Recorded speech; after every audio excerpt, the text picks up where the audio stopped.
si mama. Nice ba to? Ang hinatag niya na ganun. Sige ka.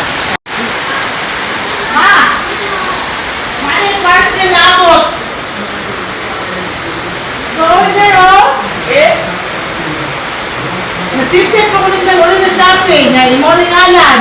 Na? Yung bite si mama ane. Ito, marigala ko yun. Wala, gina la. Uy, dago na suta ko. Yeah.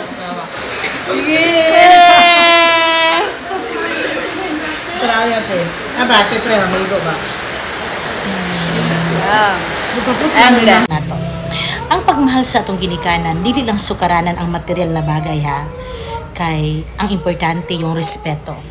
Kana bitang di ta malimot nila, bisan minyo na ta, ilabi na sila mga special occasion like birthday, bisan makagreet lang ta nila through phone, dako na ng kalipay sa atong ginikanan. Kung labaw sa tanan, kung naman tayo matag suporta financial, kung doon naman ka, kung anong kaya mo, with love, gawin mo.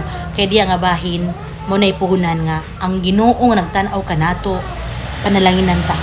Kay ikalipay sa Dios ang usa ka anak nga mamahal jud og ginikanan kay naa gyud na sa Biblia dakong saad jud na nga honor our parents ug ang mga anak nga mobanggag momahal sa ginikanan hatagan taas nga kinabuhi ug iyan ang panilang panalanginan biblical yun na igsoon.